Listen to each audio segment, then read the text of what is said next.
ஜோதிகாஸ் fantastic response letter for Kanguva's bashing. ரொம்ப அழகா டீடைல்டா படத்தோட ஃப்ளாஸ், படத்தோட நல்ல விஷயங்கள் அண்ட் காமனா இந்தியன் சினிமாலயே இருக்கும் இஷ்யூஸ்லாம் செமையா பிரசன்ட் செஞ்சிருந்தாங்க. பட் அவங்க எழுதின முதல் லைன்லயே மொத்தமா டைல்யூட் ஆன மாரி இருந்தது. I pen this letter as a cinema lover, not as a Suriya's வைஃப்னு சொன்னது. மக்கள், மீடியா எப்பவுமே ஒரு அஜெண்டாவோட இருந்து தான் இருக்காங்க. எத்தனையோ ஓடின படம், எல்லா பேஷிங்கும் கடந்து வந்த படம் தான். இது பொதுவா எல்லா ஸ்டார்ஸும் ஃபேஸ் பண்ற காமனான ப்ராப்ளம் தான். அதெல்லாம் தாண்டி எமோஷனலா கனெக்ட் ஆன எந்த படமும் கீழ விழுந்ததே இல்ல. மக்களும் வீடியோஸ்ல பாருங்க, படத்தோட மேக்கிங் பத்தியோ, சூர்யாவோட ஆக்டிங் பத்தியோ குறை சொல்லவே இல்ல. மியூசிக், இரைச்சலான சவுண்டு, கனெக்ட்டே பண்ணிக்க முடியாத ஸ்டோரின்னு தான் சொல்றாங்க. சூர்யாவோட எஃபோர்ட் பத்தி யாரும் தப்பே சொல்லல. 100% எல்லாருமே பாராட்டின ஒரு படத்த சொல்லுங்க. ஸோ உங்களுக்கு வந்தா ரத்தம், மத்தவங்களுக்கு தக்காளி சட்னி தான் உங்க லெட்டர். ஏன்னா நீங்க தான் சினிமா லவர் ஆச்சே. மத்த ஸ்டார்ஸ்க்கு இப்படி நடக்கும்போது நீங்க லெட்டர் எழுதி இருக்கணுமே.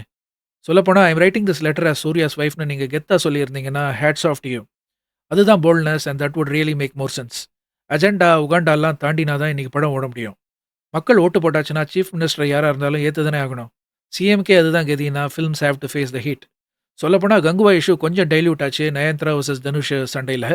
இப்ப மறுபடியும் புலிவால புடிச்சுட்டாங்க ஜோதிகா.